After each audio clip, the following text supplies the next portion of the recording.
நேற்று புள்ளியார் சதுர்த்தி அன்னைக்கு இந்த பச்சிலம் குழந்தை அவன் லவ் பண்ண பொண்ணியே வெற்றி கூலி போட்டு வெற்றிகரமா கல்யாணம் பண்ணிட்டான். அதுவும் சும்மா பண்ணல, புது கார் நிக்குது, அங்கங்க புகை பறக்குது, டமால் டமால்னு வாக்கிங்லயே வெடிக்குது. அவனுக்கு வாழ்த்துக்கள் சொல்றதுக்கு ஏதாவது வாங்கிட்டு போலான்னு ஒரு பொருள் இறக்க நான் திறந்து பார்த்தா அவனே சர்ப்ரைஸ் ஆயிருவான். அது என்ன கதைன்றது இன்னைக்கு நான் vlogல சொல்றேன். மார்னிங் மங்களம் நண்பர்களே, நல்லதுமா 4 குழுகடியை சாப்பிட்டு காலையிலே ட்ரெயினிங் கிளம்பிட்டேன்.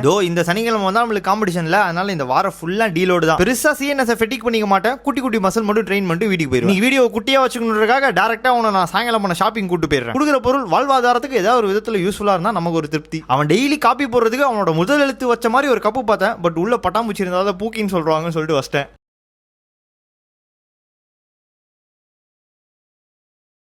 அதுக்கடுத்து அவன் கறியை நல்லா கச்சக் மச்சக்னு வெட்டிக்கிறதுக்கு இந்த சூப்பர் கத்தி செட்டு பார்த்தேன். சரி சந்தோஷமான டே இன்னைக்கு, எதுக்கிட்ட சாமான் வாங்கிட்டு போகணும்னு சொல்லிட்டு அதையும் விட்டேன். ஒரு அவசரத்தோட தேடிட்டு இருக்கிறப்ப என் கண்ணுக்கு கவர்ச்சியாப்படுது இந்த மீல் ப்ரெப் பாக்ஸ் தான். கீழே ஃபுல்லா கண்ணாடி, மேலே ஏர்டைட் முடி, ஸ்பூனுக்கு தனியாக ஸ்பேஸ் கொடுத்துருக்காங்களே, அதுக்காக தான் இவனை சூஸ் பண்ணேன். எல்லாமே ஹோம் சென்டர்ல தான் பார்த்தேன் நண்பர்களே. என்னைக்காவது போனீங்கன்னா வாட்ச் அவுட் பாருங்க. இதை பேக்கிங் பண்ணிட்டு ஃபங்க்ஷனுக்குள்ள என்ட்ரி உள்ளான்னு பார்த்தா நான் தான் நிதிஷ் 4 பேர் போக முடியாத சைஸ்ல நல்ல பொங்குன்னு நின்றுருக்கான். அவனோட சந்தோஷமான மொமெண்ட்ஸ்களை நின்று ரசிச்சுட்டு அவனுக்கு மனமான வாழ்த்துக்கள் சொல்லிட்டு வாயில ஒரு ஸ்வீட் பீட்டா மட்டும் போட்டு கிளம்பிட்டேன்.